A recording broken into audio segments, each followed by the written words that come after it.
Kamile, we're here at Norway Fintech Festival. What a great start to the day. You were on stage recently. We'll talk about that in a minute, but before we do, please tell us briefly who you are and what you do.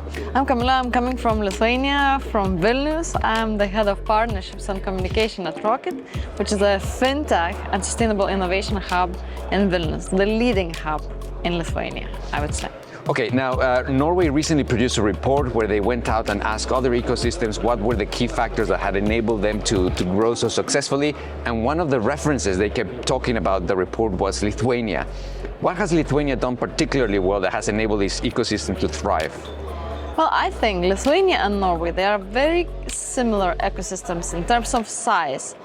And I think what Lithuania have done particularly very well is the partnership between the governmental institutions and businesses.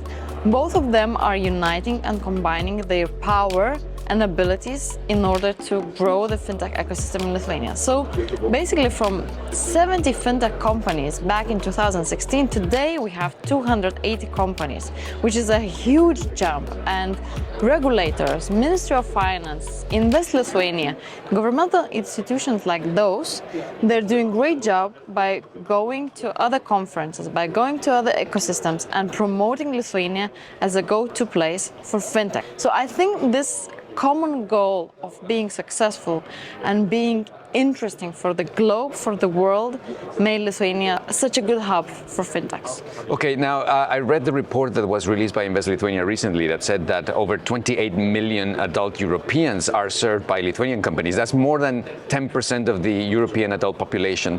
What can Norway learn from what Lithuania has done, and what can Norwegian fintechs do to have that expansion that is more outside their local market and looking more towards Europe? I think what is special about Lithuanian businesses and Lithuanian CEOs and business people, that they are hard workers.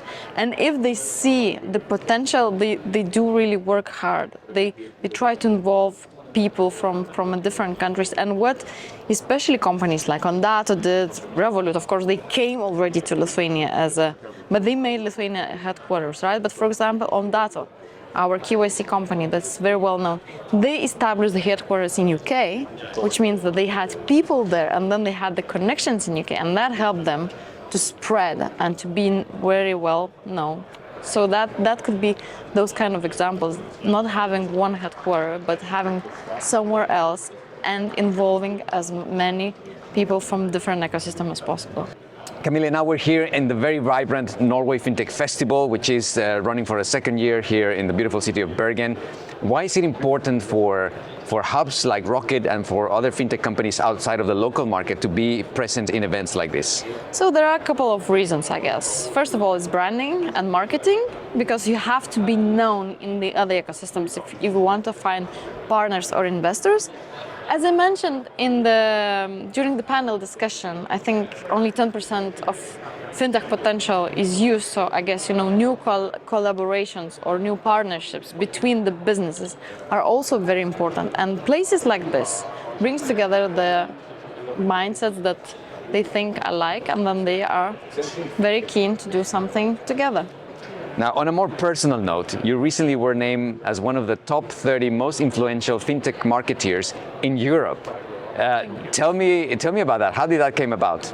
Well, I don't know how that came about, but I was really pleased and surprised with this nomination, and I guess there was a long road to that, right? So I've been in the fintech ecosystem since 2016, where I started with the events, and I grew together with that ecosystem, and the ecosystem grew together with me, I guess, and I learned a lot from the ecosystem, listening from different people for their advices and trying to make Lithuania known. So I guess Lithuania is known now. Myself, I'm also known a little bit, so I guess it's kind of common achievement, and I really feel pleased, and I think it's a lot of still to go for Lithuania and for myself in terms of growing and learning, but I guess this was kind of achievement for myself.